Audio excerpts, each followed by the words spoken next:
ये सब के सब सनातन धर्म के वायरस हैं।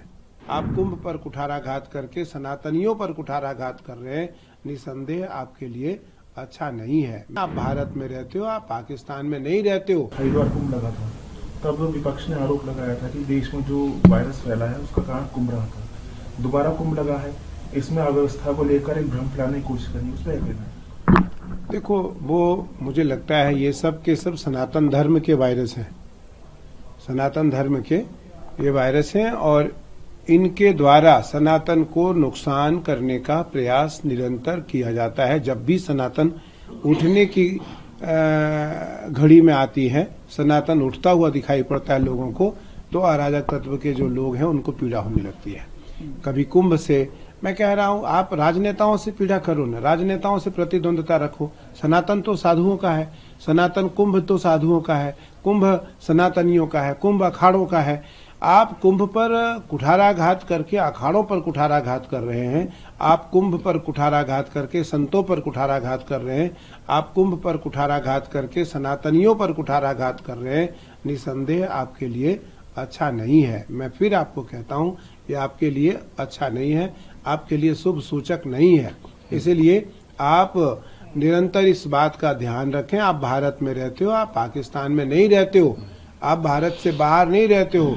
भारत आज भी सनातनियों का है, भारत सनातनियों का है। अगर कोई एक दो लोग सनातन को पीड़ा पहुंचाने का प्रयास करेगा तो निसंदेह सनातनी अब जग गए हैं। सनातनी उनको सहन करने वाला नहीं है। या वो हरिद्वार कुंभ हो, वही कोरोना काल में सबको पता है, जब कुंभ प्रारंभ हुआ और कोरोना आई तो सबसे पहले निरंजनी अखाड़े ने इसका घोषणा किया कि मैं कुंभ को विराम दे रहा हूँ।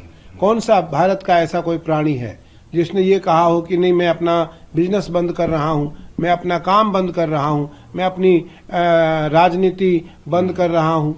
उस समय तो किसी ने नहीं कहा। मुझे लगता है अखाड़ों ने आगे आकर के यह काम किया है। इस बार भी जब छोटी सी घटना कुंभ में हुई और उस घटना में हमारे कुछ श्रद्धालु हताहत हुए, तो सबसे पहले अखाड़ों ने घोषणा किया कि मैं स्नान तब तक नहीं करूंगा जब तक हमारे आम श्रद्धालु स्नान नहीं कर लेते हैं। तो यह काम तो अखाड़ों का सदैव रहा है और अखाड़े सदैव राष्ट्र रक्षा हेतु काम करते आए हैं। या वो सनातन की रक्षा हो, भारत या स्वतंत्रता संग्राम की बात हो, देश आजाद की बात हो, जब जब देश में आवश्यकता पड़ी राष्ट्र रक्षा के लिए नागाओं ने मोर्चा संभाला। हमारे नागा आगे आकर के इस मोर्चा को संभाल करके और आगे आकर के उन्होंने डट करके उन्होंने भारत को वह सब कुछ दिलाया जो भारत को मिलना चाहिए था। तो इसलिए मैं फिर कहना चाहूंगा कि किसी प्रकार की कोई टिप्पणी न करें, उससे आपका नुकसान है। सनातन को अब नुकसान होने वाला नहीं है। सनातन अब जग गया है, सनातन अब चल पड़ा है, सनातन अब दौड़ पड़ा है रोड पर, और सनातन अब रुकने वाला नहीं। आने वाला कुंभ हरिद्वार का है, उसके बाद आने वाला कुंभ नासिक का है, उसके बाद आने वाला कुंभ उज्जैन का है। आप देखना, आप, क्योंकि मीडिया का बहुत बड़ा योगदान है, मीडिया की बहुत बड़ी भूमिका है, मीडिया की बहुत बड़ी भूमिका है। आज घर घर में कुंभ पहुंचाने का, घर घर में आज कुंभ का संदेश देने का, घर घर में आज घर में बैठे लोग कुंभ को देख सकते हैं, आज सनातन को देख सकते हैं, कुंभ को समझ सकते हैं, कुंभ को जान सकते हैं।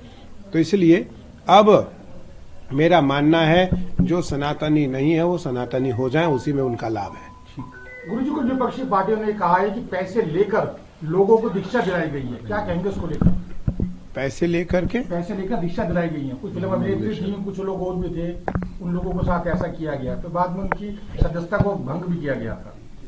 देखो, महामंडलेश्वर बनाने वाली, हाँ, महामंडलेश्वर बनाने की बात को लेकर नहीं, हम लोग ने मैं तो इस बात को कहता हूं कि ये परंपरा हमारे अखाड़ों में नहीं है। आज भी अखाड़ों की परंपरा को समझना पड़ेगा, अखाड़ों की परंपरा को समझना पड़ेगा। पैसे की क्या बात होती है?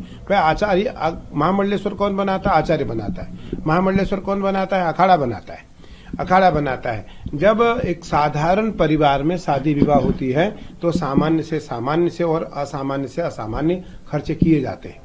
उसी प्रकार अखाड़ों में भी समष्टि होती है, अखाड़ों में भी भंडारे होते हैं, अखाड़ों में भी छोटे छोटे जो साधु होते हैं उनके लिए कुछ छोटी छोटी दक्षिणा तय की जाती है जो जिस योग्य हैं। इसलिए हमने लगभग इस बार 10 महामंडलेश्वर बनाए। और जूना ने भी बनाया। निरंजनी तो हमने 10 महामंडलेश्वर बनाए, भारत के श्रेष्ठ साधुओं को हमने महामंडलेश्वर बनाया। भारत के श्रेष्ठ साधुओं को हमने दीक्षित करके और हमने महामंडलेश्वर बनाया। मुझे लगता है किसी प्रकार की कोई मांग नहीं रखी जाती है, मैं इसलिए कह रहा हूं क्योंकि महामंडलेश्वर बनाने वाला मैं स्वयं हूं, मैं महामंडलेश्वर बनाता हूं।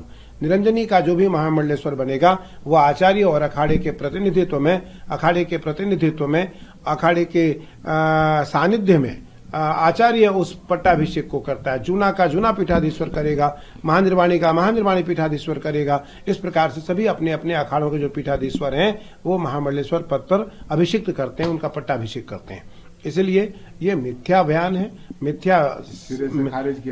मिथ्या आरोप है।